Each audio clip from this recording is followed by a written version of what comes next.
बात करते हैं आर एक्स। अब आर एक्स होता क्या है? आर, जो पहला टॉपिक यहाँ पर आर है, आर यहाँ पर हम एल्केन, एल्कीन, एल्काइन के लिए हम यूज लेते हैं, ठीक है ना। तो जनरली चैप्टर हमारा आर एक्स है, इसको हम ए आर एक्स इसके लिए भी यूज में लेंगे। A R x, A R यहाँ पर किसके लिए आएगा? एरोमेटिक। एरोमेटिक मतलब मेनली एरोमेटिक आप समझोगे बेंजीन। एरोमेटिक मतलब बेंजीन, क्योंकि एरोमेटिक बहुत सारे यौगिक हैं, जनरली काफ़ी सारे यौगिक है, तो जैसे एनिलीन हुआ और हमारे पास फिनॉल हुआ, काफ़ी सारे हैं, लेकिन मेनली आप एरोमेटिक जो यहाँ समझोगे वो लोगे आप बेंजीन के लिए, बेंजीन के सापेक्ष को आप समझोगे। हम सबसे पहले बात करेंगे आर एक्स, एरोमेटिक यौगिक, ठीक है। एरोमेटिक यौगिक अपना ए आर एक्स हो गया, और आर का मतलब होता है एलिफेटिक। आर का मतलब क्या होता है? एलिफेटिक यौगिक। अब एलिफेटिक कौन कौन से होते हैं? जैसे आपका एल्केन हो गया, एल्केन, एल्कीन, एल्काइन, ये सब किस में चलेंगे? एलिफेटिक में। तो फर्स्ट ऑफ ऑल हम सबसे पहले बात करेंगे आर। आर को अपन कहते हैं एल्किल ग्रुप। क्या कहते हैं? Alkyl group. आर मतलब एल्किल ग्रुप। और एक्स का मतलब क्या होता है आपका? एक्स का मतलब क्या होता है? हैलोजन। एक्स का मतलब हैलोजन। अब सीधी सी मैटर हमारे पास है एल्किल ग्रुप। एल्किल ग्रुप हम बात करते हैं CH4, ये होता है आपका एल्केन। CH4 क्या होता है?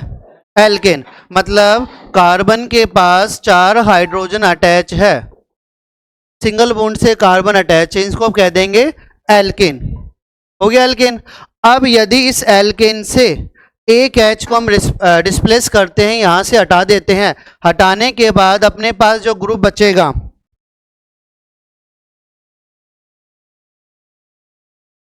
जो ग्रुप बचेगा वो आ जाएगा हमारे पास H H H और ये बॉन्ड फ्री हो गया ना, इसको हम कहेंगे एल्किल। अब जो H है, इस H का प्रतिस्थापन किसके द्वारा होगा? X, X4 हेलोजन, और हेलोजन किससे मिलते हैं?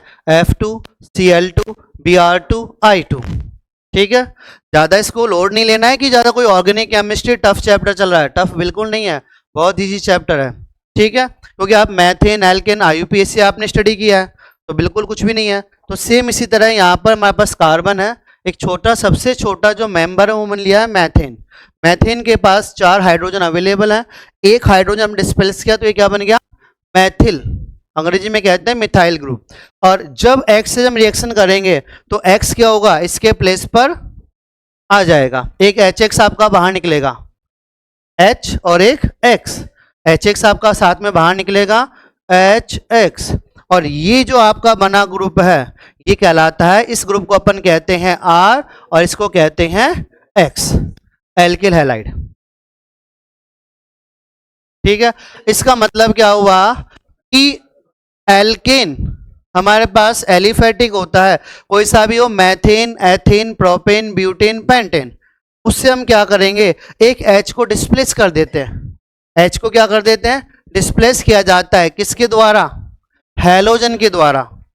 हैलोजन आपके आवर्त सारणी के वर्ग 17 के तत्व हैं, fluorine, chlorine, bromine and iodine, ठीक है। एस्टेटाइन रेडियो एक्टिव तत्व होने के कारण इसको नहीं माना गया, उसकी रिएक्शन अलग चलती हैं, ठीक है। तो X जो अपने पास हैलोजन है वो हाइड्रोजन को डिस्प्लेस करके उसके साथ जुड़ जाता है, और इसको हम क्या कहते हैं? हेलो एल्केन, या तो कहेंगे हेलो एल्केन, और सामान्य नाम जो होता है वो होता है एल्किल हैलाइड, एल्किल हैलाइड। जैसे इसके नाम की हम बात करते हैं, Cl के X के प्लेस में मान लेते हैं क्लोरीन, क्या माने? क्लोरीन, तो इसका नाम क्या हो जाएगा? क्लोरोमेथेन, IUPAC नाम, पहले प्रतिस्थापी का नाम, फिर कार्बन श्रृंखला, तो क्या बोलोगे? हेलो, हेलो मतलब क्लोरो, क्लोरोमेथेन, और सामान्य नाम कहते हैं Maithil chloride, ethyl chloride, Maithil chloride, propyl chloride, ये इसके सामान्य नाम है। क्योंकि जो चैप्टर हम पढ़ रहे हैं, चालू कर रहे हैं, जो सीखना चाहते हैं, कम से कम उसका पता तो कि वो होता क्या है। वहीं पे बात करते हैं ARX, ARX एरोमेटिक। एरोमेटिक का मतलब यहाँ पे हम लेंगे बेंजीन, क्या लेंगे? बेंजीन। और बेंजीन पे कितने H होते हैं? H होते हैं, तो उसमें से किसी एक H को, सपोज करो ये H, हमने इसको डिस्प्लेस करेंगे और डिस्प्लेस करके किसकी रिएक्शन देंगे? वही H2। अब माना कि रिएक्शन अपनी अलग होती है और यहां पर कौन आ जाएगा H के प्लेस पर, X, हेलोजन। ठीक है, तो इसको क्या कह देंगे, AR मतलब aromatic, aromatic means benzene, benzene के पास क्या जुड़ गया, X, तो इसको बोलेंगे हेलो एरीन।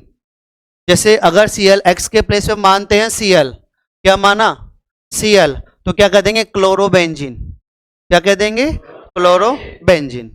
ठीक है, सबसे पहले हमारा जो एल्किल व्युत्पन्न, एल्किल ग्रुप पे जो हैलोजन जुड़ा हुआ है उसके बारे में हम जो पढ़ रहे हैं, तो मतलब हैलोजन व्युत्पन्न, हैलोजन के व्युत्पन्न कौन कौन से है, मैथिल है, एथिल है, प्रोपिल है या बेंजीन वाले हैं, उनके बारे में बात करें। तो सबसे पहले प्रायोरिटी जो हम बात करते हैं बेटा, यहाँ पर हम जनरली दो प्रकार के यौगिकों के बाद में बात करेंगे, CH3Cl ले लिया और C6H5Cl, बेंजीन में C6 होते हैं और H भी 6 होते हैं, लेकिन एक H को हटाकर कौन आ गया, क्लोरीन आ गया, तो C6H5Cl, ये तो हो गया आपका एलिफैटिक और ये हो गया एरोमेटिक। इसको रिप्रेजेंट करेंगे अपन किसके द्वारा, RX के द्वारा, और इसको रिप्रेजेंट करेंगे ARX के थ्रू।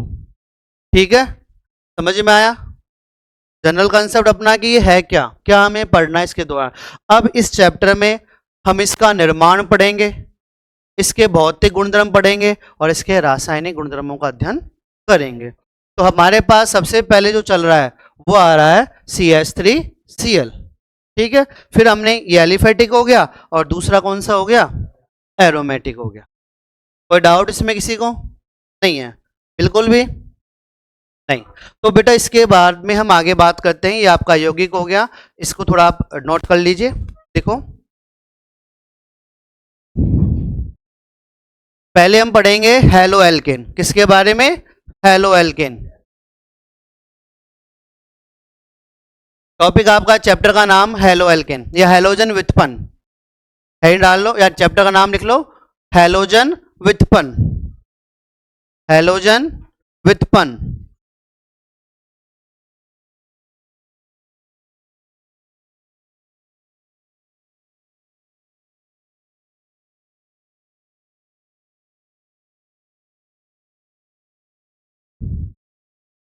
डेफिनेशन लिखे। वैसे बेटा ध्यान रखना, डेफिनेशन एग्जाम के हिसाब से इतना इंपॉर्टेंस नहीं रखती, आप कंपटीशन एग्जाम में है तो डेफिनेशन का इतना इंपॉर्टेंस नहीं होता। फिर भी हम बात करें कि एलिफैटिक अर्थात हाइड्रोकार्बन, जनरली अपन क्या कहेंगे, हाइड्रोकार्बन, हाइड्रोकार्बन से एक या एक से अधिक हाइड्रोजन परमाणुओं को यदि हैलोजन परमाणु द्वारा विस्थापित कर दिया जाता है, एक या एक से अधिक हाइड्रोजन परमाणुओं को हैलोजन परमाणुओं द्वारा विस्थापित कर दिया जाता है, तो उससे हैलोजन व्युत्पन्न प्राप्त हो सकते हैं। हैलोजन व्युत्पन्न में आपका RX भी हो सकता है, एलिफैटिक भी हो सकता है और एरोमेटिक भी हो सकता है, क्योंकि एलिफैटिक और एरोमेटिक दोनों हाइड्रोकार्बन के पार्ट है। ठीक है, देखिए हाइड्रोकार्बन के एक या अधिक हाइड्रोजन परमाणुओं को,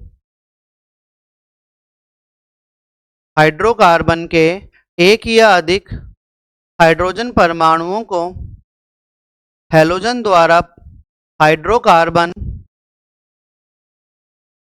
एक मिनट, हाइड्रोकार्बन के एक या एक से अधिक हाइड्रोजन परमाणुओं को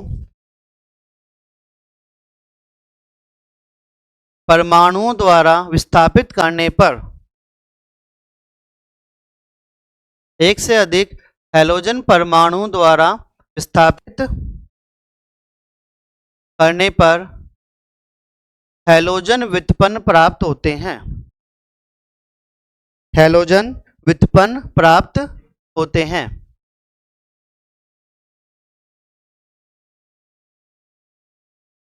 ठीक है, अब हैलोजन व्युत्पन्न जो हमारे पास बन गए, अब क्लियर बात है कि हमने मैथेन से एक हाइड्रोजन को प्रतिस्थापित किया, क्लोरीन ने किया तो क्या बन गया, एलिफैटिक बन गया। हमने बेंजीन से किया तो बेंजीन से हाइड्रोजन को प्रतिस्थापित किया क्लोरीन द्वारा तो क्लोरोबेंजीन बन गया। तो ये हमारे पास क्या हो गए, हाइड्रोकार्बन के हैलोजन व्युत्पन्न। ठीक है, हैलोजन व्युत्पन्न कहलाएंगे। अब यहाँ पर हम बात करते हैं हेलो एल्केन में इसका वर्गीकरण, तो हेडिंग डाल लिए। हेलो एल्केनों का वर्गीकरण। हम इससे पहले हेलो एल्केन पढ़ेंगे। हेलो एल्केनों का वर्गीकरण।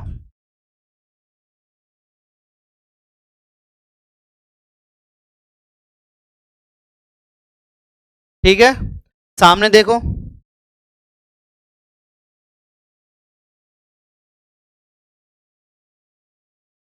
अब हेलो एल्केन जो वर्गीकरण हम पढ़ रहे हैं, हेलो एल्केन, इसमें जनरली इन्हें हेलोजन परमाणुओं की संख्या के आधार पर mono halo alkane, die halo alkane, try halo alkane और टेट्रा हेलो एल्केन कहा जाता है। मोनो का मतलब क्या होता है? एक। डाई का मतलब दो।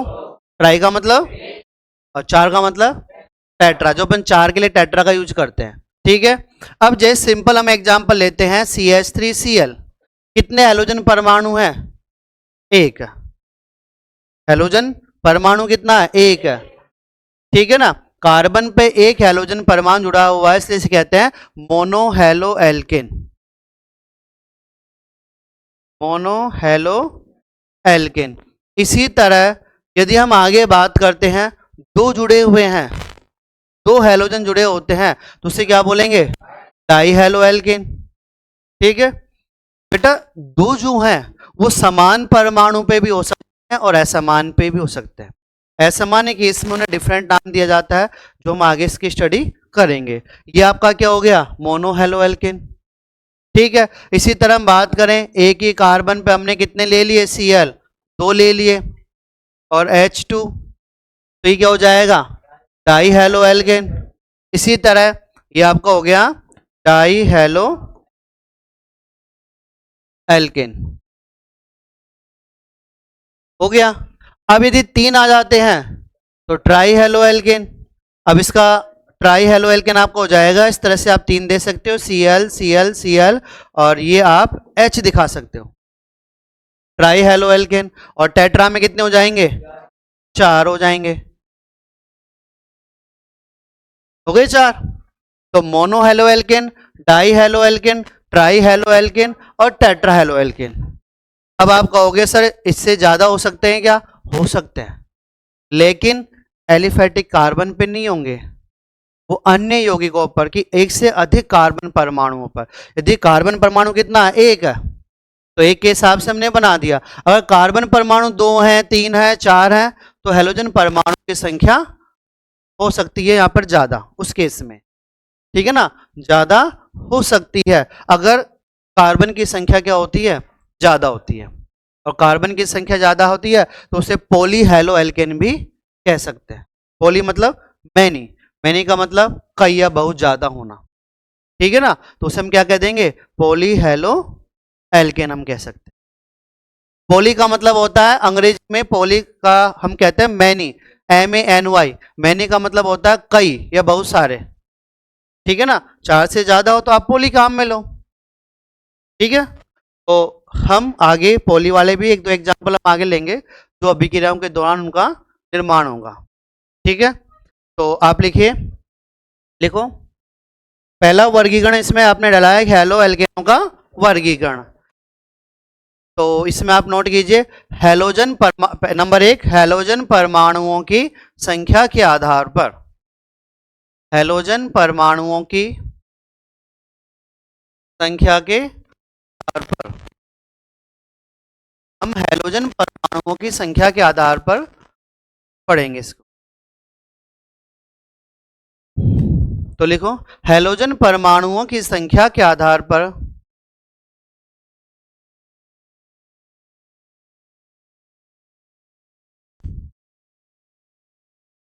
हेलोजन परमाणुओं की संख्या के आधार पर इन्हें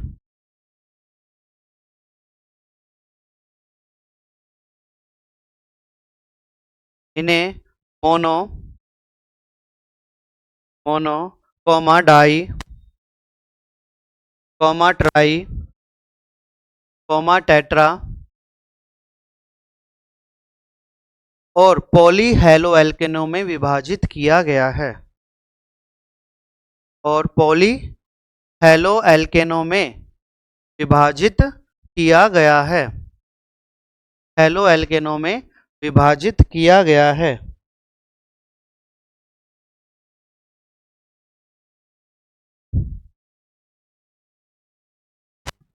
ठीक है, पॉली वाला मैंने एग्जाम्पल क्या कहा कि जब कार्बन संख्या क्या होगी, एक से अधिक। कितनी? एक से अधिक। दो कार्बन होंगे तो ही तो 6 हैलोजन अटैच हो सकते हैं, एक पे तो 4 ही अटैच हो सकते हैं। तो एक के हिसाब से हमने ये 4 बना दिए। Mono halo alkane, die halo alkane, इसका क्या हो जाएगा, ट्राई हेलो एल्केन, और वो टेट्रा हेलो एल्केन। और इसको हम एक दूसरा नाम और बोलते हैं क्लोरोफॉर्म। क्या बोलते हैं? Chloroform. CH Cl3, CH Cl3 chloroform. ठीक है ना, जो पहले ऑपरेशन के दौरान बेहोशी के लिए प्रयोग लिया जाता था। तो चारों एग्जाम्पल नोट कीजिए, इनका नाम लिख लेना। इसका हो जाएगा ट्राई हेलो एल्किन, नोट कीजिए।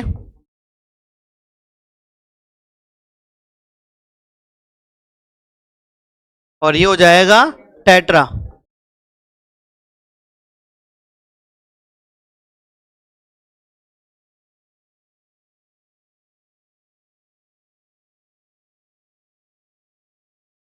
चारों नोट कीजिए।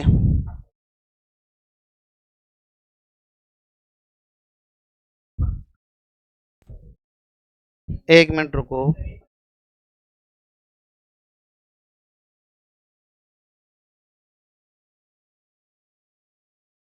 लो अब दिख जाएगा बेटा, देखिए।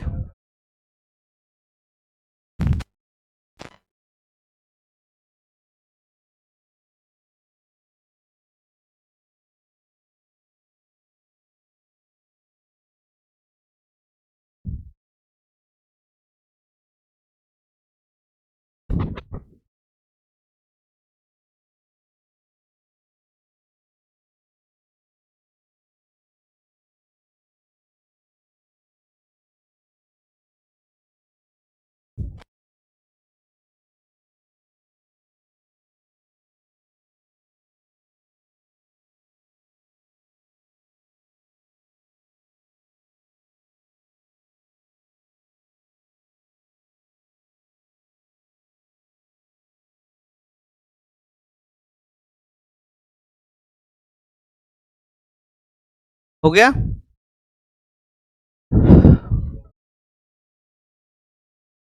सेम बेटा, इसी तरह हम क्या कर सकते हैं, जैसे अपने एलिफेटिक लिया है ना, इसी तरह एरोमेटिक पे भी काम में ले सकते हैं। इस पर एरोमेटिक, एरोमेटिक मतलब बेंजीन। हमारी हेडिंग में से हेलो एल्केन हमने ले रखा है। वर्गीकरण थोड़ा बहुत हम एरोमेटिक का इसी के साथ करते हैं, अभी की राय बाद में, ठीक है ना। तो देखिए,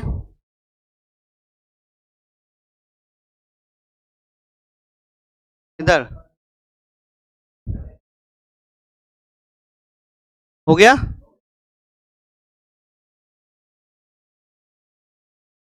अब देखिए इधर बेटा, सेम कंडीशन हमारे किसके साथ रहेगी, एरोमेटिक के साथ। एरोमेटिक हमने ले लिया, ये बेंजीन लिया, इस पे Cl जोड़ दिया। ठीक है, तो क्या हो जाएगा, मोनो हेलो एरीन, Ar। ठीक है, ये अपने पास क्या चल रहा है, ARX, एरोमेटिक। ठीक है ना बेटा, पीछे बोले मैं, सामने ध्यान रख। ARX एरोमेटिक, तो एरोमेटिक में एक हैलोजन, क्लोरोबेंजीन वैसे इसका नाम है, लेकिन हम इसको क्या कहेंगे, मोनो हेलो एल्केन। अगर कंडीशन आती है अपने पास दो, एक Cl यहाँ पे और एक Cl यहाँ पे, तो क्या बोल देंगे, डाई बोल देंगे। ठीक है, डाई हेलो एल्केन। इसी तरह तीन होते हैं तो क्या बोल देंगे, ट्राई हेलो एल्केन। और इस तरह बढ़ाते जाते हैं तो क्या हो जाएगा, पॉली हेलो एल्केन। ज्यादा होंगे, चार तक टेट्रा दे दो, उसके बाद पॉली। वैसे तीन के बाद जनरली पॉली वर्ड काम में ले लिया जाता है। ठीक है ना, आईयूपीएसी नाम में कोई दिक्कत नहीं है। इसका नाम क्या हो जाएगा, क्लोरोबेंजीन। इसका क्या हो जाएगा, 1,2 डाइक्लोरोबेंजीन, 1 पे और 2 पे, 1,2 डाइक्लोरोबेंजीन। यहाँ हो जाएगा 1,2,3 ट्राइक्लोरोबेंजीन। क्लियर? तो ये आपका मोनो का, ये डाई का और ये ट्राई का, ये तो हो गया मोनो। ये एग्जाम्पल हो जाएगा डाई का, और ये ट्राई का, और ज्यादा हो जाते हैं तो पॉली। ठीक है, तीनों नोट कीजिए, भी नोट कर लीजिए। इसको कह देंगे मोनो हेलो एरिन, इसको बोलेंगे डाई हेलो एरिन, और ये जाएगा ट्राई हेलो एरिन। हाँ, लिखने पे ध्यान दो।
क्या?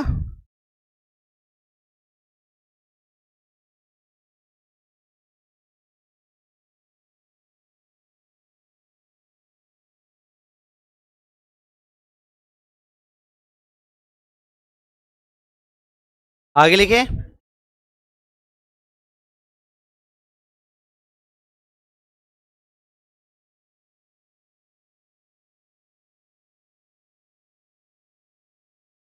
अब देखो सामने, अब इसके बाद हम sp3 कार्बन को, sp3 कार्बन हमारे पास चल रहा है, CH3Cl जो भी हमारे पास है sp3 कार्बन है, इसका हम वर्गीकरण कर रहे हैं। ठीक है ना, sp3 कार्बन जो sp3 कार्बन है, इसको भी तीन भागों में बांट दिया, प्राथमिक, द्वितीयक और तृतीयक। ठीक है ना, छोटा सा पार्ट है कि जैसे इन्होंने क्या कहा कि sp3 जो कार्बन अपने पास है, sp3 कार्बन, sp3 कार्बन का हम यहाँ पे वर्गीकरण करेंगे, थोड़ा छोटा सा, 1 डिग्री, 2 डिग्री एंड 3 डिग्री। बताइए आपको, चलो ठीक है। तो sp3 कार्बन को हम तीन पार्ट्स में यहाँ डिवाइड करेंगे, sp3 कार्बन 1 डिग्री, 2 डिग्री और ये 3 डिग्री। 1 डिग्री को कहते हैं प्राथमिक, 2 डिग्री को द्वितीयक और 3 डिग्री को तृतीयक। ये आपके पास तीन प्रकार के हो गए। अब इनका पता कैसे करेंगे? यदि एक कार्बन परमाणु से अटैच हो, जुड़ा हो, तो उसे क्या बोलेंगे? 1 डिग्री। यदि सेम कार्बन परमाणु, एक ही कार्बन परमाणु दो कार्बन परमाणु से अटैच है तो 2 डिग्री, और एक कार्बन परमाणु 3 से अटैच है तो उसे बोलेंगे 3 डिग्री कार्बन परमाणु। जैसे हम एग्जाम्पल की बात करते हैं, हमने लिया CH3CH2, ठीक है। अब यहाँ पे हैलोजन आप जोड़ दो, कोई फर्क नहीं पड़ेगा। अब ये कार्बन कितने कार्बन से अटैच है बेटा? यहाँ पर ये होगा 1 डिग्री, 2 डिग्री नहीं बेटा, ये C, एक मिनट, ये जो Cl है ना, इसको हटा दो और इसकी जगह हम क्या जोड़ दें? H जोड़ देते हैं। ठीक है, तो ये कार्बन कितने से अटैच है? 1 से, तो ये भी 1 डिग्री और ये भी 1 डिग्री। अब हमने किया क्या है बेटा? हमने H को हटा के यहाँ पे Cl ही तो जोड़ा है। अब C का मतलब कार्बन नहीं है, ये C किसके लिए आ रहा है? क्लोरीन के लिए आ रहा है, कार्बन के लिए नहीं है। तो इसको आप 2 डिग्री नहीं कहोगे, 1 डिग्री। बॉन्ड चाहे बन रहा हो, लेकिन जितने भी बॉन्ड, जितने कार्बन से अटैच होंगे ना, जितने कार्बन से अटैच होंगे, वो आपका क्या कहलाएगा? उसका डिग्री कहलाएगा। आप ये मत देखो बॉन्ड की ये कार्बन 2 बॉन्ड बना रहा है तो 2 डिग्री, ये गलत है। ठीक है ना, ये कार्बन होगा 1 डिग्री। ये तो मैंने Cl जोड़ दिया, इसके प्लेस हो सकता है कि OH आ जाए या कोई और ग्रुप आ जाए, आ सकता है। ठीक है, उसको बॉन्ड नहीं देखना, हम यहाँ द्वितीयक की बात करते हैं। जैसे ये ले लिया हमने, इधर जोड़ दिया CH3, यहाँ भी जोड़ दिया CH3। अब ये कितने डिग्री हो गया? 2 डिग्री कार्बन। एक इस पे आप H दिखा दो और यहाँ पे हैलोजन दिखाओ तो दिखा दो, नहीं रहने दो। आपके पास कितने बॉन्ड है? ये बॉन्ड पूरे 4 बना रहा है, लेकिन ये कितने कार्बन से अटैच है? 2 से। तो ये कितने डिग्री होगा? 2 डिग्री। ठीक है, और अगले की अपन बात करते हैं, तो ये कितने से अटैच हो रहा है? 3 से अटैच हो रहा है। ठीक है, 3 डिग्री। कितने से अटैच हो रहा है? 3 से। तो ये कहलाएगा आपका 3 डिग्री। अब आप बोलोगे सर ऐसे तो हम 4 डिग्री बना दें, लेकिन बेटा वो हैलाइड 4 डिग्री नहीं बनेगा। 4 डिग्री कार्बन, चतुस्क कार्बन पॉसिबल है, लेकिन उसमें एक कार्बन के चारों तरफ क्या होंगे? 4 कार्बन होंगे। अब इस स्थिति में चतुस्क कार्बन बनेगा। ठीक है ना, यहां पे आप हैलोजन अटैच नहीं कर सकते, हाँ इसके ऊपर आप हैलोजन आगे दे सकते हो। ठीक है, समझ में आया? अब यहीं पे हम क्या करते हैं, देखो अब देखिए इधर छोटा सा, ये समझ में आ गया आपके? अब हम थोड़ा सा इसके देख लेते हैं, जैसे आपको बताना है इधर क्या हो गया, नहीं दिख रहा, एक मिनट रुको।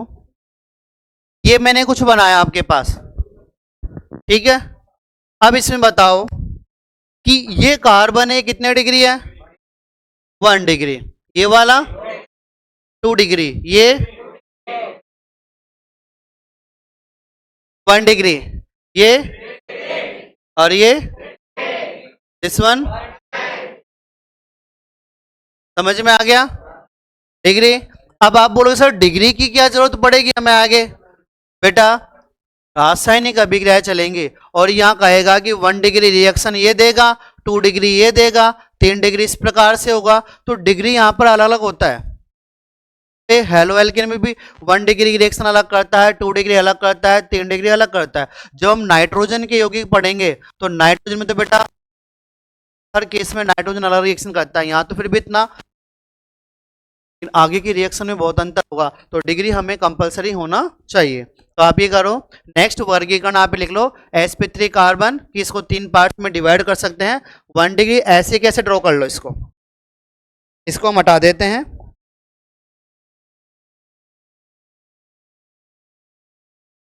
नोट कीजिए। नहीं आप तो कर दो sp3 कार्बन का वर्गीकरण, sp3 कार्बन का वर्गीकरण।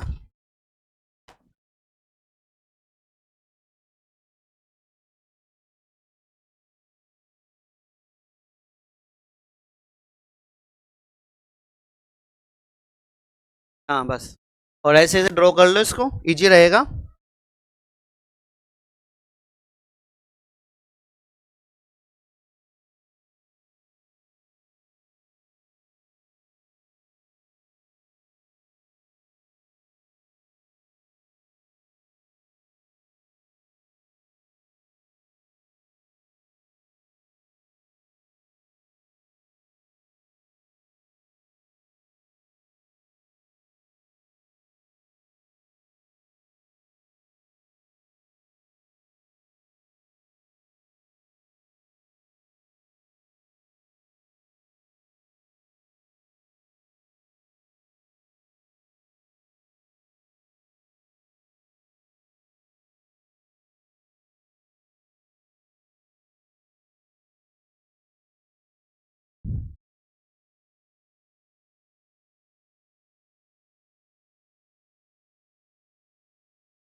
हो गया। अब इसके बाद जो नेक्स्ट कंसेप्ट है हम बात करेंगे sp2 कार्बन, ठीक है ना। sp2 कार्बन वाले जो यौगिक हैं, वैसे फिलहाल इसमें हम एक और पढ़ सकते हैं एलिलिक कार्बन, लेकिन उसमें क्या होगा, एलिलिक कार्बन जो अपने पास है वो आपको बताना होगा। एलिलिक कार्बन आपने नाम सुना है एलिलिक कार्बन का? नहीं सुना तो सुनो, एलिलिक कार्बन, एलिलिक हैलाइड बनाने से पहले ये आपका 2 हो गया sp3 कार्बन। अब इसी में एक एरो लगा के आप लिख सकते हो एलिलिक हैलाइड, एलिलिक, हम इसको हटा देते हैं, 1 मिनट। देखो नेक्स्ट आपका हो जाएगा एलिलिक हैलाइड, ठीक है ना। हम बात कर रहे हैं एलिलिक हैलाइड। अब ये क्या सिस्टम हो गया कि एलिलिक हैलाइड कौन सा हो गया बेटा, इस हैलाइड में क्या होता है, कार्बन डबल बॉन्ड कार्बन आता है, ठीक है, लेकिन उस पर हेलोजन अटैच नहीं होता। इसमें क्या होता है, कार्बन डबल बॉन्ड कार्बन, मतलब CH2 CH और CH3, ठीक है, तीनों चीज देखना, CH2 CH CH3, वैलेंसी सबकी पूरी हो रही है। देखो कार्बन की 2 और 2 4, कार्बन की 2 3 और 1 4 से कंप्लीट हो रही है, ठीक है ना। अब ये दोनों कार्बन है, ये कार्बन आपका होता है sp2 संकृत और ये भी होता है sp2 संकृत, और ये कौन सा है, sp3 संकृत, ठीक है ना। संकरण समझते हो, चलो अच्छी बात है। CH2 double bond CH, double bond वाला यौगिक sp2 होता है, ट्रिपल बॉन्ड वाला sp होता है, और सिंगल बॉन्ड जो अपने पास होता है वो होता है sp3, 4 बॉन्ड, 4 सिग्मा बॉन्ड, ठीक है ना। वो संकरण निकालने का अलग चैप्टर है। अभी यहाँ बात करते हैं, ये sp2 कार्बन है और ये भी sp2 कार्बन है।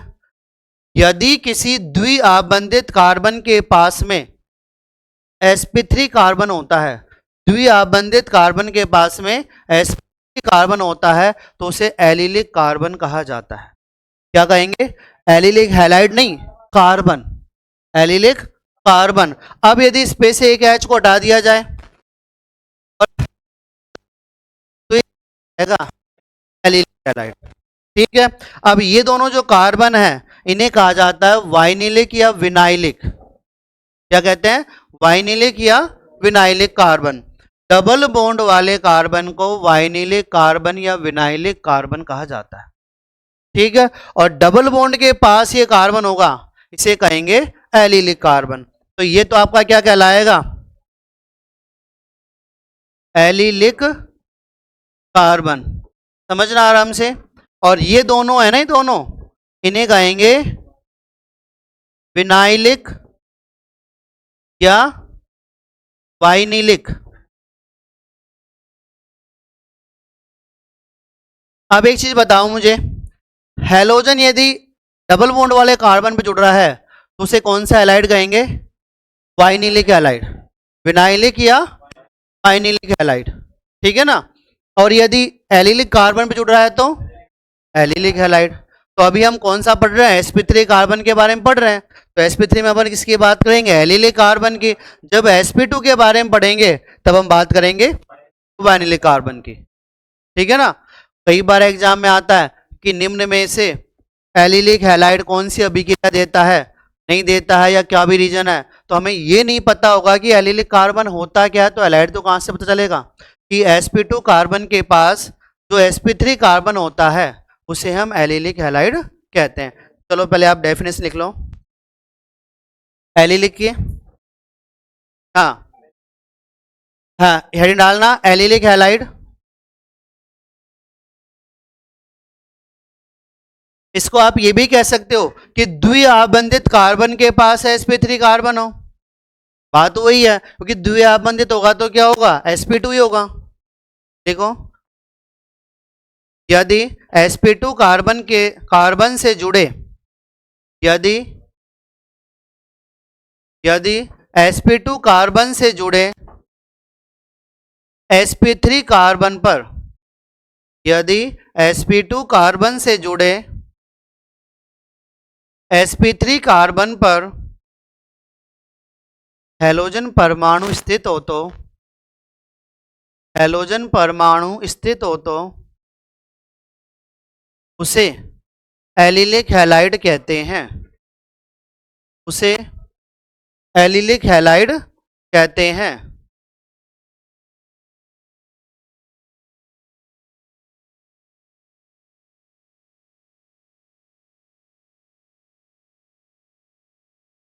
ठीक है, अब एग्जाम्पल की बात करते हैं बेटा। ये एलिलिक हैलाइड का एग्जाम्पल है, नहीं है, क्योंकि इसमें हैलोजन है ही नहीं, हैलोजन इसमें है ही नहीं, तो हम क्या करते हैं, यहाँ से H को हटाकर यहाँ पर CH2 और Cl जोड़ देते हैं।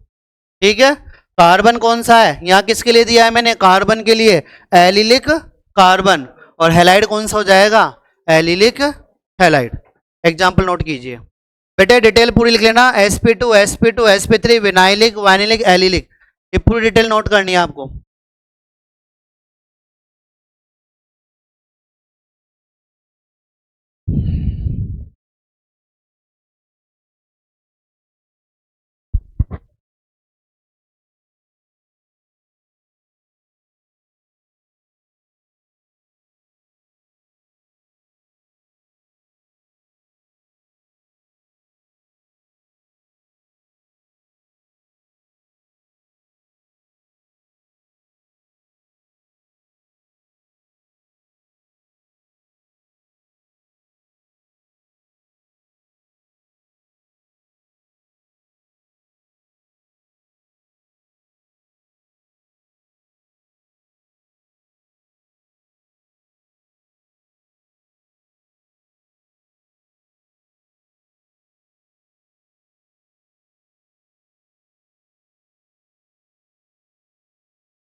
क्या,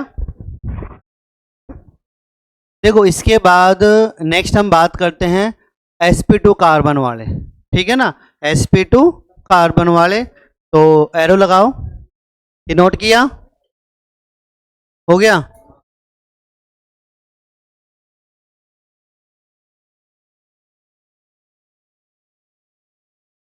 अब हम बात कर रहे हैं sp2 कार्बन हैलाइड वाले, ठीक है, तो इसमें पहला लेंगे वाइनिलिक, एक डालो, vinylic halide, vinylic halide.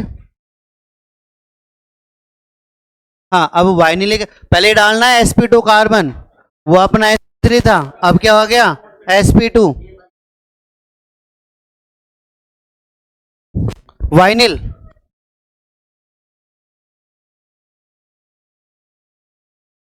Vinyl, हाँ इसमें पहला पढ़ेंगे वाइनिल, हाँ ठीक है, वाइनिल हैलाइड, वाइनिल हैलाइड, ठीक है, चालू करें। अब बेटा वाइनिल हैलाइड जो अपने पास आ रहा है, अब इसमें क्या होगा, तो अभी लास्ट जो कंसेप्ट मैंने पढ़ाया आपको, उसमें क्या बताया था, वाइनिल कार्बन डबल बॉन्ड वाला, डबल बॉन्ड वाला, यदि डबल बॉन्ड वाले कार्बन पे हैलोजन अटैच है तो वो क्या कहलाएगा, वाला डबल बॉन्ड मतलब sp2 कार्बन, यदि हैलोजन परमाणु s कार्बन पर स्थित होता है तो उसे क्या कहेंगे, वाइनिल हैलाइड। परिभाषा समझ में आ गया। अब देखो example, CH2 double bond CH, ठीक है, दो और एक तीन और एक हैलोजन, यहाँ पे आप जो भी चाहो x मानो तो x मानो और br मानो तो br मान सकते हो, ठीक है, अटैच हो गया, तो इसको आप क्या कहोगे, वाइनिल हैलाइड। तो परिभाषा लिखो, यदि हैलोजन परमाणु, यदि हैलोजन परमाणु sp2 कार्बन पर, यदि हैलोजन परमाणु sp2 कार्बन पर स्थित हो तो, पर स्थित हो तो उसे वाइनिल हैलाइड कहते हैं, उसे वाइनिल हैलाइड कहते हैं। एग्जाम्पल आप नोट कीजिए ना,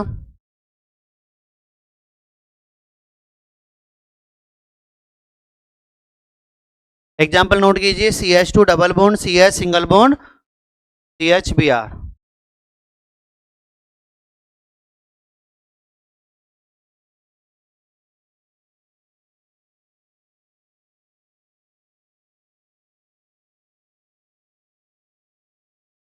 हो गया, चलो ठीक है।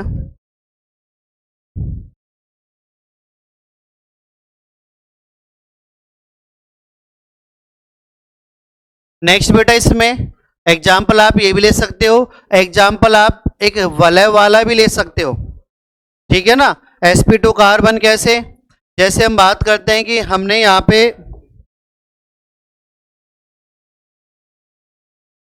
ये वलय बनाई, क्या नाम है इसका, नहीं, साइक्लोहेक्सेन, साइक्लोहेक्सेन। और अब क्या हो जाएगा, साइक्लोहेक्सीन, ओके। और इस पर अपन ने क्या जोड़ दिया, एक्स, एक्स का मतलब हैलोजन, तो ये एरोमेटिक नहीं है, ये एलिफेटिक रहेगा, ठीक है ना। एरोमेटिक नहीं है, बेंजीन नहीं है, यहाँ पर एक्स जोड़ा गया है, ठीक है। सिग्मा बॉन्ड कितने हैं, 1 2 3 सिग्मा है, तो संकरण कौन सा हो गया, sp2 संकृत। ये कार्बन आपका कौन सा संकृत हो गया, sp2 संकृत, तो ये भी कौन सा हैलाइड हो जाएगा, वाइनिल हैलाइड हो जाएगा, वाइनिल या विनाइलिक जो अपन कहते हैं। तो ये भी इसी का एग्जाम्पल हो गया, नोट कीजिए। नेक्स्ट एग्जाम्पल,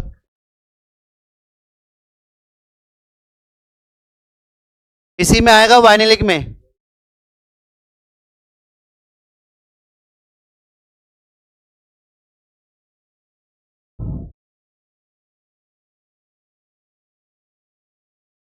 ये देख लेना कि हमने क्या दिखा दिया, sp2 कार्बन है, कोई सी संरचना हो sp2 कार्बन पर अटैच है तो इसे हम बोलेंगे वाइनिल हैलाइड, ठीक है।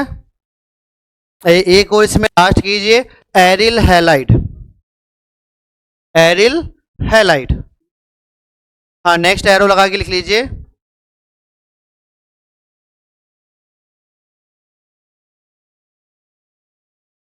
एरिल हैलाइड, ठीक है। अब एरिल हैलाइड क्या हो जाएगा, एरिल आ गया मतलब कौन आएगा, एरिल हैलाइड या हेलो एरिन एक ही बात होता है, तो कह दो एरिल हैलाइड या हेलो एरिन, दोनों एक ही बात है, दोनों एक ही है। और इसमें क्या करोगे आप, बेंजीन चलेगी आपकी, और बेंजीन पे क्या जोड़ दिया, Cl जोड़ दिया, तो ये क्या होगा, हेलो एरिन या एरिल हैलाइड। समझ में आ गया। एग्जाम्पल ले लो इसका, एरोमेटिक यौगिक पर यदि हैलोजन अटैच होता है, एरोमेटिक है तो sp2 कार्बन तो होगा ही होगा, तो इसको अपन क्या, हेलो एरिन, हम क्लोरोबेंजीन, नोट कीजिए।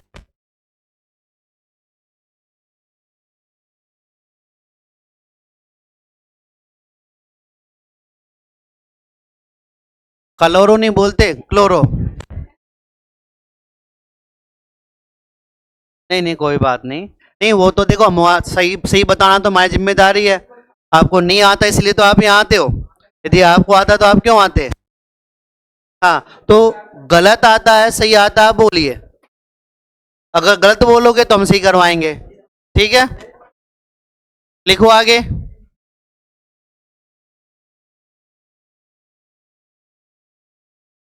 हेडिंग डालना, ये अलग से टॉपिक है आपका, ठीक है। ये आपका ओवर हो गया,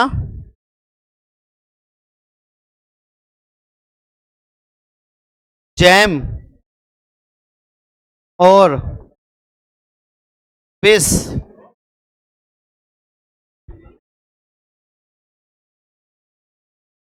बेटा जेली आने लग गई तो वही काम करना पड़ेगा फिर बाद में, ठीक है, जहां पे काम आती हैं चीजें, ठीक है।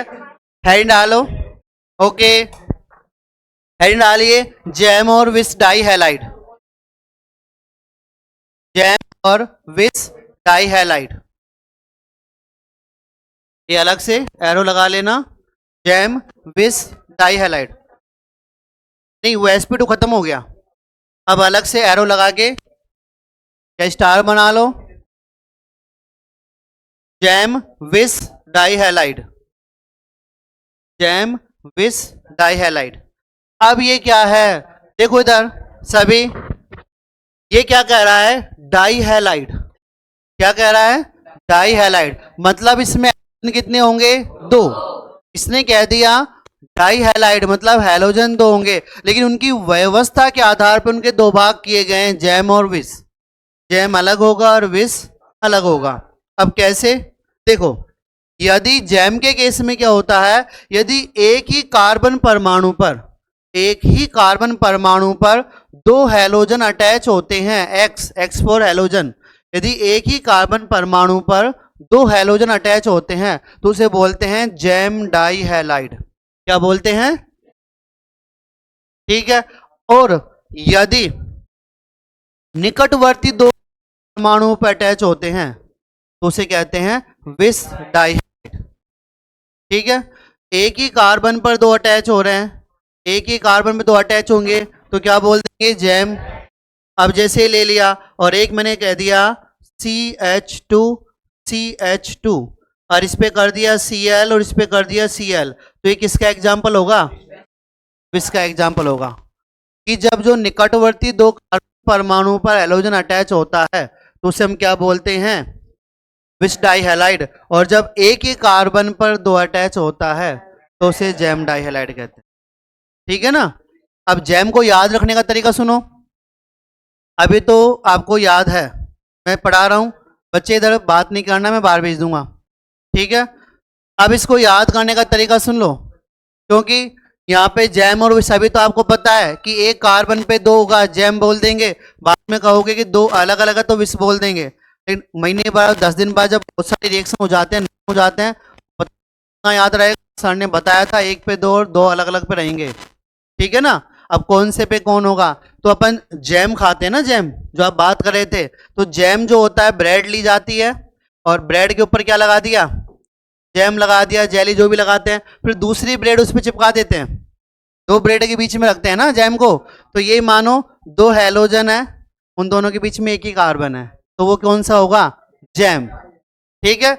ये दो ब्रेड मान लो, ये जैम मान लो, तो इससे क्या बन गया? जैम डाइहैलाइड। और जैम का क्लियर हुआ, विस में कोई प्रॉब्लम नहीं आएगी। जब एक कार्बन पे दो हो गए, एक कार्बन पे दो हो गए, वही जैम का सिस्टम आ गया, एक ब्रेड ये हो गई, एक ब्रेड ये हो गई, और ये क्या हो गया? जैम हो गया। ऐसे तो लगाते हैं ना। तो जैम का हो गया एक कार्बन पर दो हैलोजन, और जब निकटवर्ती पे आएगा तो वो अपने आप में, जब जैम आ गया तो विस अपने आप हो जाएगा उसका अपोजिट। अपोजिट मतलब निकटवर्ती दो कार्बन पर। समझ में आ गया? तो लिखो इसको। पहले आप लिखना, यदि हम पहले जैम की डेफिनेशन लिखेंगे, जैम की डेफिनेशन लिखेंगे। यदि एक ही कार्बन परमाणु पर, यदि एक ही कार्बन परमाणु पर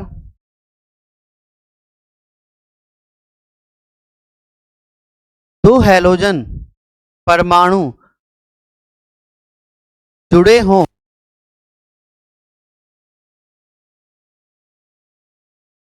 दो हैलोजन परमाणु जुड़े हों तो उन्हें जैम डाइहैलाइड कहते हैं, तो उन्हें जैम डाइहैलाइड कहते हैं।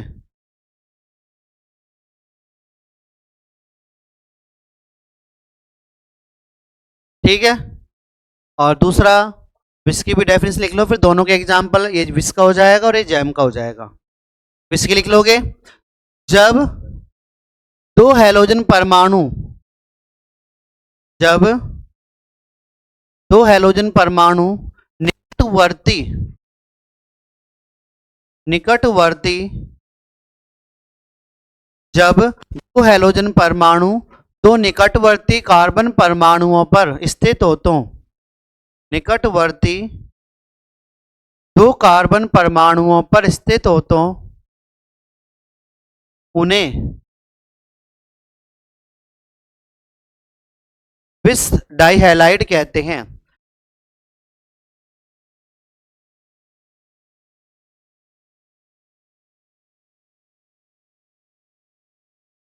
बेटा इसको विस को इस तरह लिखना, ये सेस्लेट वाला आएगा।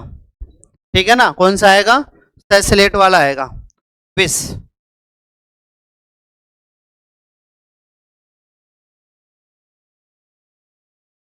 ठीक है। इसको, हाँ, पूरी डेफिनेशन। यस, जब एक ही कार्बन परमाणु पर दो हैलोजन परमाणु स्थित होते हैं, जब एक ही कार्बन परमाणु पर दो हैलोजन परमाणु स्थित होते हैं तो इसे कहते हैं हैलाइड। जैसे दो ब्रेड के बीच में जैम लगता है ना, एक पे ही लग रहा है, इस तरह से। और यहां बोलेंगे विच डाइहैलाइड, तो निकटवर्ती दो कार्बन परमाणुओं के मध्य, निकटवर्ती दो कार्बन परमाणुओं पर जब हैलोजन परमाणु स्थित होते ना, एक इस पे और एक इस पे, तो इसे क्या बोल देंगे, विच डाइहैलाइड। ठीक है, कोई प्रॉब्लम? अब इतना हमारे पास कंसेप्ट क्लियर है। तो अब हम इसके बात करते हैं, हेडिंग डालो आप इसके लिए। हाँ जी, किसके? एक एग्जाम्पल ये हो गया और एक एग्जाम्पल ये हो गया।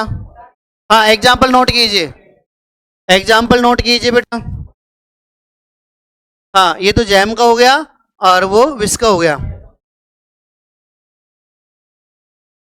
अब बेटा देख कौन सा है जैम का, कौन सा विस का है। चलो कोई बात नहीं।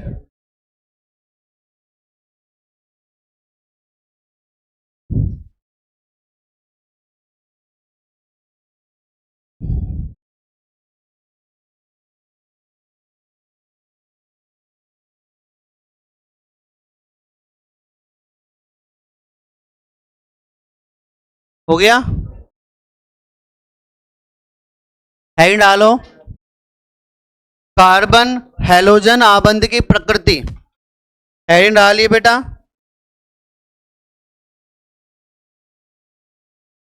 कार्बन हैलोजन आबंध की प्रकृति।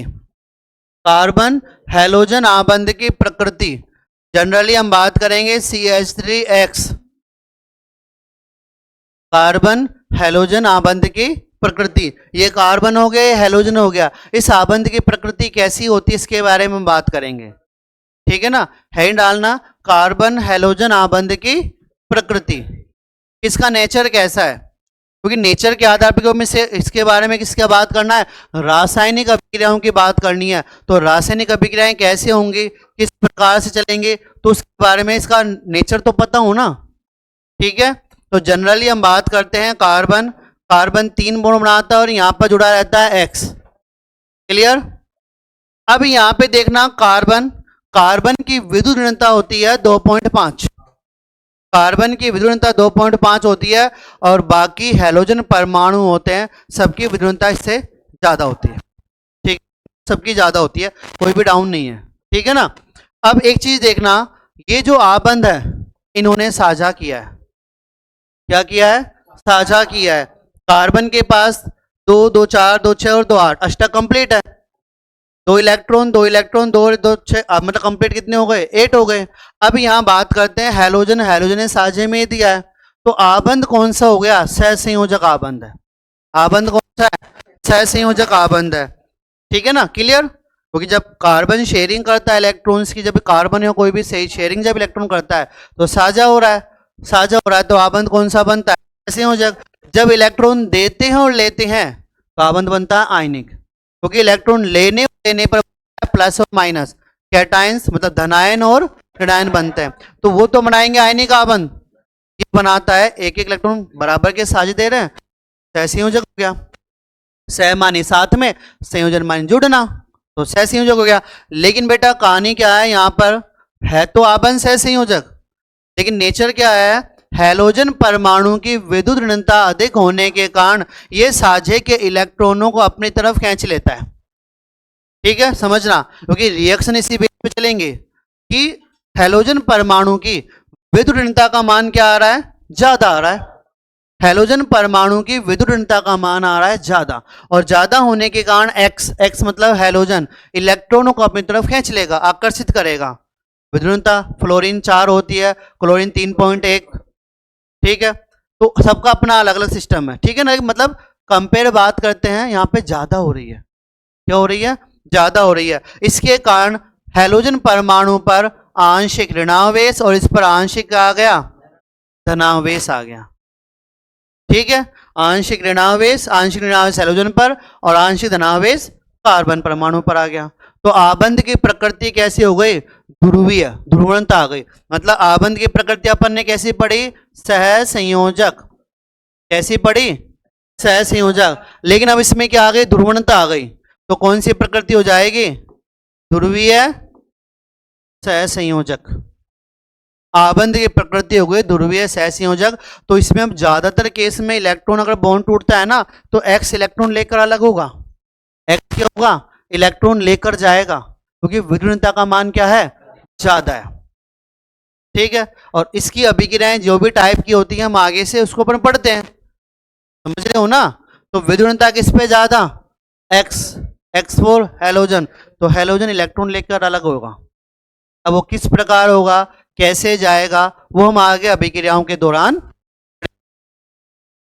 क्लियर हो गया। कार्बन हैलोजन आबंध की प्रकृति कैसी होती है, ध्रुवीय नहीं, ध्रुवीय सहसंयोजक या ध्रुवीय सहसंयोजी प्रकृति होती है। अगर ध्रुवीय कहते हो तो भी गलत है और सहसंयोजी कहते हो तो भी गलत है, दोनों को यहाँ पर आंशिक साझा तो किया है, साझा तो किया है, लेकिन उसमें ध्रुवणता आ गई। क्यों आई, क्यों आई ध्रुवणता, हैलोजन परमाणुओं की अधिक विद्युत ऋणता के कारण आई, हैलोजन परमाणुओं की अधिक विद्युत ऋणता के कारण आई। ठीक है, हेडिंग डाल लिया आपने, इसको बनाइए और आबंध की प्रकृति लिखिए ध्रुवीय सहसंयोजी, इसको बनाइए आप। चलो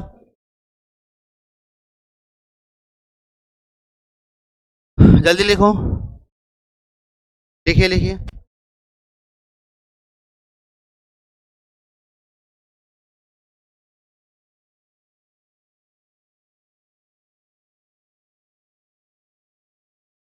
एक्स हैलोजन आंशिक, एस नहीं बेटा, इसको डेल्टा बोलते हैं, आंशिक का चिन्ह ये। ठीक है, इसको अपन जो साइन बनाया है आंशिक के लिए आता है।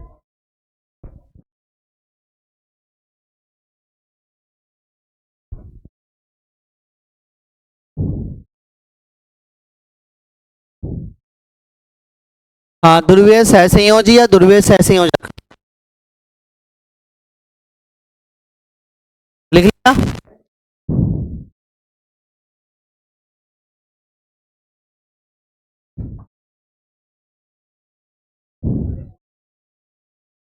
कोई प्रॉब्लम नहीं है। अब बेटा यहां पर बात करते हैं हम इसका आबंध विखंडन, ठीक है ना, आबंध टूटने का क्रम, आबंध विखंडन जो सर्वाधिक इसमें होगा। देखो बेटा इधर सामने छोटा सा कंसेप्ट है, ज्यादा नहीं है।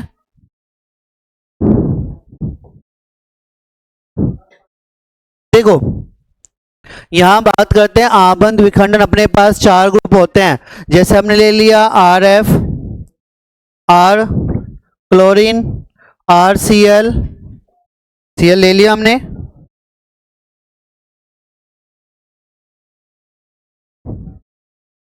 और आर आयोडीन।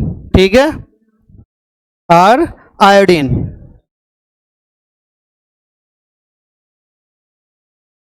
अब देखो इधर आबंध विखंडन की अपन बात कर रहे हैं कि ज्यादा इजीली आबंध कौन सा टूटेगा और सबसे कम कौन सा टूटेगा, क्योंकि हमें पता तो होना चाहिए रिएक्शन ज्यादा तेज कौन दे रहा है और कम कौन दे रहा है। तो अब आपकी तरफ से कई बच्चे कह रहे हैं सर इधर का ज्यादा होगा, कई कह रहे हैं इधर का ज्यादा होगा, हम दोनों देखते हैं। ठीक है ना, अब इसका आंसर आप मुझे दोगे, ठीक है, क्योंकि आपने इनऑर्गेनिक केमिस्ट्री में पढ़ा है और सर शायद आपको पढ़ा रहे थे आबंध विखंडन। ठीक है, यदि बॉन्ड लेंथ आबंध लंबाई बड़ी होगी, सपोज करो दो लकड़ी हमारे पास है, एक ये है और एक ये है, दोनों की मोटाई समान है, पावर समान है, आसानी से कौन सी टूटेगी, ये ए हो गई और ये बी हो गई, बी। अब बी आसानी से क्यों टूटी, क्योंकि लंबाई ज्यादा हो गई, लंबाई ज्यादा हो गई। तो सीधी सी बात है, जिस कंडीशन में बॉन्ड लेंथ आबंध लंबाई ज्यादा होगी वो आसानी से टूट जाएगा, ये तो है ना, आबंध लंबाई ज्यादा। अब आबंध लंबाई किस में ज्यादा है, देखो आर आई में या आर एफ, दोनों में से एक ही ऑप्शन होगा, ये तो मिडिल में आ गए, या तो होगा ये और या फिर होगा ये, दोनों 50-50, कुछ ऐसे भी होते हैं जिनके नेगेटिव मार्किंग चलती है फिर। ठीक है ना, यहां पे चलो चलो आप कह रहे हो कि आर एफ, इसका आंसर आप दोगे, ओके, इसका आंसर आपने दिया, अब इसका आंसर भी आप दोगे, आर ग्रुप, हाँ जी, आर ग्रुप सब में कॉमन है, तो आर का साइज तो क्या होगा, इक्वल होगा, आर तो सब में कॉमन है ना, अब फ्लोरीन का साइज सपोज करते हैं कि ये है, तो Cl का क्या होगा ये, और Br का और भी बड़ा होगा। अब देखो आबंद लंबाई Ri की ज्यादा होगी, क्योंकि R तो सब में कॉमन है, तो R का साइज तो क्या होगा इक्वल, और ये क्या हो गया X, मतलब ये हो गया फ्लोरीन, ये क्लोरीन, और ये, और आयोडीन का तो और भी बड़ा आकार होगा। बड़ा है क्या, वर्ग में ऊपर से नीचे जाने पर आकार बढ़ता है, बस ठीक है ना, कि आकार की वृद्धि होती है। अब यहां देखो, बस बस इधर, हाँ, तो क्रम क्या होगा, ठीक है, तो लिखिए आबंद विखंडन का क्रम, लिखो एरो डैश लगा के, आबंद विखंडन का क्रम, आबंद विखंडन का क्रम।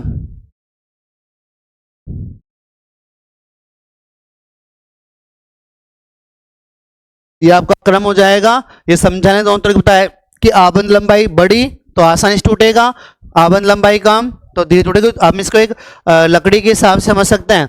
और ये मैंने फ्लोरीन क्लोरीन ब्रोमीन आबंद लंबाई क्रम बता दिया, क्योंकि आप हर किसी में गलत आंसर दे रहे थे, जबकि आपने आवर्त सारणी पढ़ी है, उसके बाद भी बताने की आबंद लंबाई किसका अधिक है किसका कम है। हाँ जी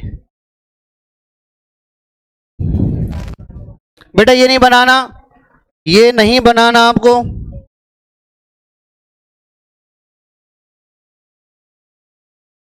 हाँ बेटा, प्रश्न वही था, पूछने का तरीका होता है, कंसेप्ट हम वही पढ़ाते हैं जो एग्जाम का होता है, लेकिन प्रश्न अपने हिसाब से बनते हैं। कंसेप्ट यही लगते हैं जो हम पढ़ा रहे हैं, नियम वही लगते हैं। लिख लिया, हैंड डालो,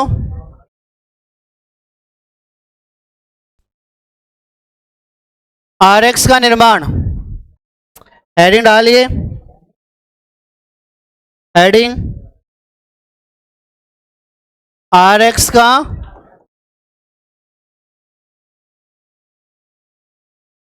निर्माण, आरएक्स मतलब हेलो एल्केन, ठीक है, आरएक्स का निर्माण। अब यहां से चालू होता है आपका रासायनिक अभिक्रियाओं के बारे में, अभिक्रियाओं का पैटर्न, किस तरह से कौन सी अभिक्रिया करती है, किस तरह से बनेगा, ठीक है ना। तो निर्माण में सबसे पहले हम बात करते हैं, आरएक्स का निर्माण अपना चल रहा है, तो आरएक्स निर्माण में पहला जो पॉइंट अपन पढ़ेंगे वो पढ़ेंगे आरएक्स का निर्माण किससे, एल्कोहलों द्वारा। किसके द्वारा, एल्कोहलों द्वारा, ठीक है। तो नंबर 1 डालो, एल्कोहलों द्वारा।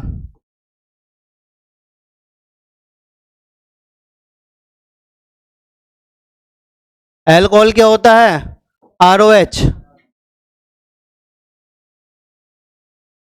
ठीक है, ROH। और इसमें भी नंबर फर्स्ट डालना HX, HX के साथ क्रिया,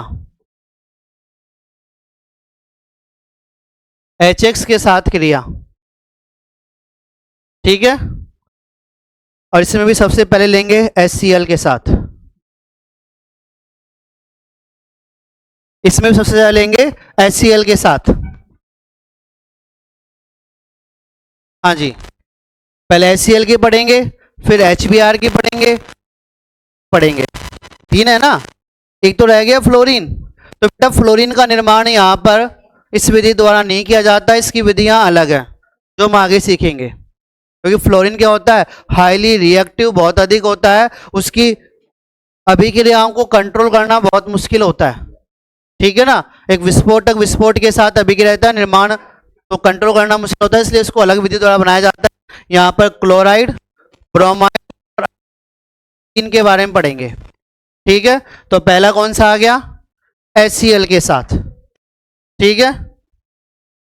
और इसमें भी हम पढ़ते हैं फर्स्ट 1 डिग्री एल्कोहल के साथ, ओके, नहीं, इसमें पढ़ेंगे 1 डिग्री एल्कोहल के साथ, क्योंकि इंपॉर्टेंट पॉइंट है।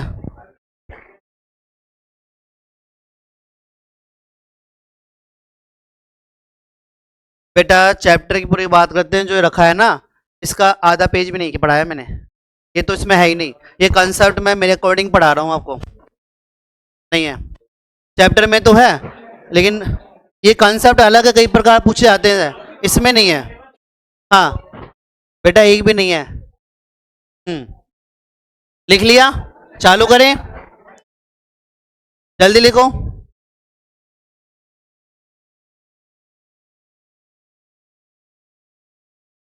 देखिए 1 डिग्री अल्कोहल के साथ, ओके, अब 1 डिग्री अल्कोहल क्या होता है, CH3 CH2OH, हो गया। कितने डिग्री है, 1 डिग्री, कितने डिग्री है, 1 डिग्री अल्कोहल, ठीक है ना, 1 डिग्री अल्कोहल हो गया। इसके साथ किसकी अभिक्रिया करेंगे, HCl की, 1 डिग्री अल्कोहल के साथ HCl की रिएक्शन करें। अब बेटा जनरली क्या करता है, 1 डिग्री अल्कोहल की क्रियाशीलता कम होती है तो यह अभिक्रिया नहीं देता, HCl के साथ अभिक्रिया नहीं देता। इसके लिए यहाँ पर एक केमिकल का प्रयोग किया जाता है, एक रिएजेंट का प्रयोग किया जाता है, जिसे कहते हैं लुकास रिएजेंट, जो होता है ZnCl2, ठीक है ना, जिंक क्लोराइड की उपस्थिति में। अब यहाँ पे क्या होता है, HCl प्लस ZnCl2, इसको कहते हैं लुकास अभिकर्मक, कई इसको ल्यूकास बोलते हैं, लुकास अभिकर्मक। ये ध्यान रखना, एग्जाम में बन सकता है कि निम्न में से लुकास अभिकर्मक की रिएक्शन कौन सी है, या लुकास अभिकर्मक किसे कहते हैं, जो भी 4 ऑप्शन देके आपको, HCl प्लस ZnCl2 लुकास अभिकर्मक होता है ये, और बिना इसके रिएक्शन नहीं होगी। क्यों नहीं होगी, क्योंकि इसकी क्रियाशीलता कम है, 1 डिग्री अल्कोहल की क्रियाशीलता कम होती है। तो ZnCl2 क्या काम करता है, इस आबंध को कमजोर बनाता है। ZnCl2 क्या करता है, इस आबंध को कमजोर बनाता है, ये कमजोर होगा तभी टूटेगा, लेकिन इतना ज्यादा नहीं होता है, इसके साथ इसको क्या करना पड़ता है, गर्म भी करना पड़ता है, ठीक है। क्यों, क्योंकि क्रियाशीलता बहुत कम है, 1 डिग्री की बहुत कम है, 2 डिग्री की ज्यादा हो जाएगी, 3 की और भी ज्यादा हो जाएगी, समझ रहे हो ना। तो इसलिए इसकी अभिक्रिया ऐसे रात करते हैं, और जब इस आबंध को ZnCl2 क्या करता है, कमजोर करता है, कमजोर हो जाएगा, टूट जाएगा, और OH यहां से अलग हो जाएगा। अब एक चीज देखना बेटा, सीधा सा पैटर्न है, हमें भी दिख रहा है, आपको दिख रहा है, मैं 2 तरीके बताऊंगा, एक तो OH यहां से और H यहां से, क्या बन गया, H2O बन गया ना। देखो क्या बन गया आपका, H2O बन गया, और दूसरा क्या हो जाएगा, CH3 CH2 Cl plus HOH, H2 HOH मतलब H2O, हो गया क्लियर, कोई प्रॉब्लम नहीं है। अब एक तरीका देखना बेटा, यहां पे OH पे आवेश कौन सा रहेगा, माइनस, और H पे कौन सा रहेगा, समझ में आ गया, प्लस माइनस के पास आएगा। अब आपको सर Cl क्यों नहीं आया, Cl पे माइनस रहता है, OH पे माइनस रहता है, दोनों में क्या रहेगा, प्रतिकर्षण। बाई चांस आप कहो कि सर ये 2 भागों में टूट गया, H प्लस और Cl माइनस, और ये भी 2 भागों में टूट गया, CH3 CH2 और OH माइनस, ये प्लस और माइनस में टूट गया, तो सर हम ऐसे करेंगे, हम तो Cl को तो H को तो यहां जोड़ देंगे, ये एथेन बन जाएगा, इसको यहां जोड़ देंगे, लेकिन ऐसा नहीं होगा, इन पर आवेश क्या है, अपोजिट है ना, Cl पे माइनस, OH पे माइनस हो नहीं सकता, तो ये कहां जाएगा, H प्लस कहां जाएगा, OH पे, और इधर, तो इस तरह से आपका बन जाएगा CH3 CH2 Cl plus HOH, किसकी उपस्थिति में हुआ, लुकास। याद रखना ZnCl2 अकेला लुकास अभिकर्मक नहीं है, दोनों कंबाइंड होंगे इसमें। ये अपन ने कितने डिग्री के लिए पढ़ा, 1 डिग्री अल्कोहल के साथ पढ़ा, ठीक है ना। अब इसी को हम पढ़ेंगे 2 डिग्री के साथ, ठीक है। देखो ये तो 1 डिग्री के साथ हो गया, अब देखो 2 डिग्री अल्कोहल के साथ, हम तीनों पढ़ लेंगे आज, 1 2 3 अल्कोहल के साथ। अब इसमें क्या होगा, अल्कोहल कितने डिग्री आएगा, 2 डिग्री, तो CH3 CHOH और ये CH3 कितने डिग्री है, 2 डिग्री अल्कोहल, किससे रिएक्शन होगा, वही HCl और ZnCl2 के साथ। कंसेप्ट वही है, क्या हुआ? ठीक है, कोई प्रॉब्लम इसमें? बिल्कुल नहीं। हाँ, अब इस स्थिति में आपको गर्म करने की इतनी आवश्यकता नहीं है, क्योंकि 2 डिग्री होने के कारण क्रियाशीलता क्या हो गई? बढ़ गई। 2 डिग्री होने के कारण क्रियाशीलता बढ़ गई। अब ये थोड़ा आसानी से रिएक्शन कर सकता है, ठीक है ना? अभी आसानी से रिएक्शन कर सकता है, तो केवल ZnCl2 के प्रेजेंस में रिएक्शन हो जाएगी और आपका यौगिक बन जाएगा CH3 यहां पे क्या आ जाएगा? प्लस,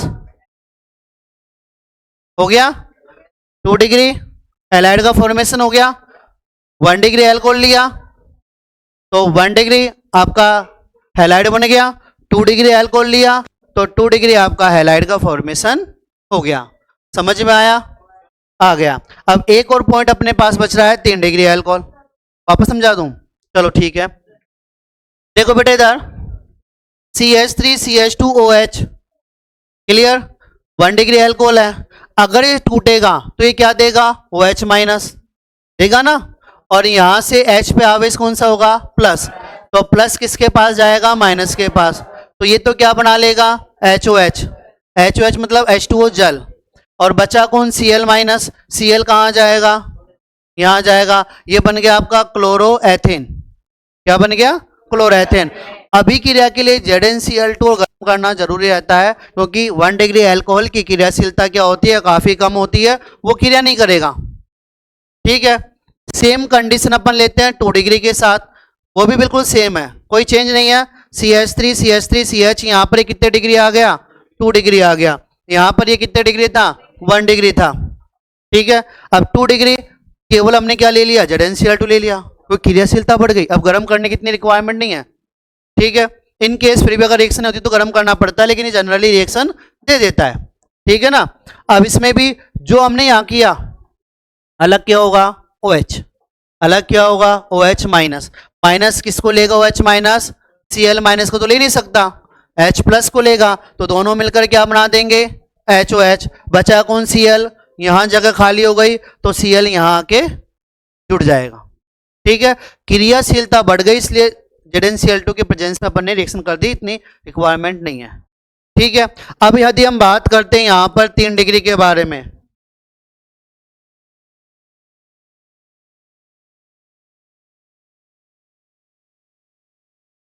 देखो अब हम बात करते हैं 3 डिग्री के बारे में, समझो। अब 3 डिग्री क्या हो जाएगा? 3 डिग्री अल्कोहल। तो 3 डिग्री अल्कोहल की क्रियाशीलता क्या हो जाएगी? बहुत अधिक हो जाएगी,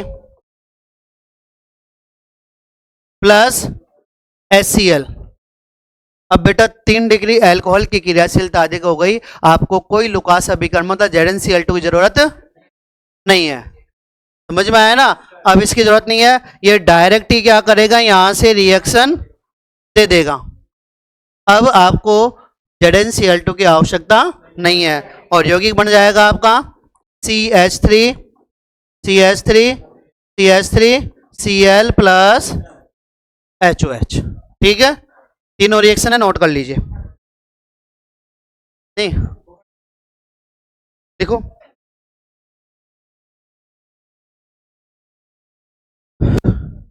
है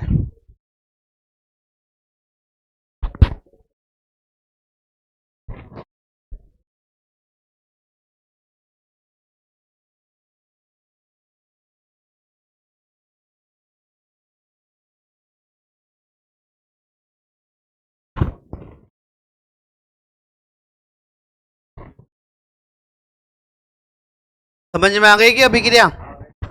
कोई डाउट इसमें? हाँ, लुकास अभिकर्मक HCl प्लस ZnCl2, 1 डिग्री क्रियाशीलता कम होती है, 2 की ज्यादा हो गई, 3 की और भी ज्यादा हो गई, इसलिए 30 डिग्री में हमें लुकास अभिकर्मक की जरूरत नहीं है।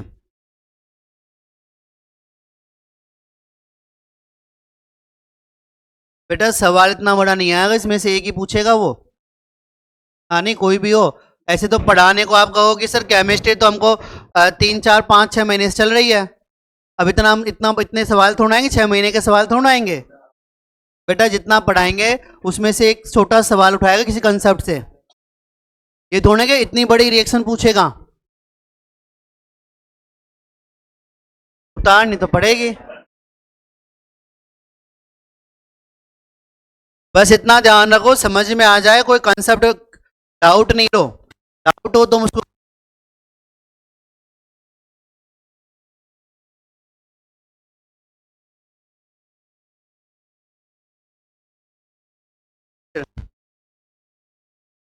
बंद हो गया तो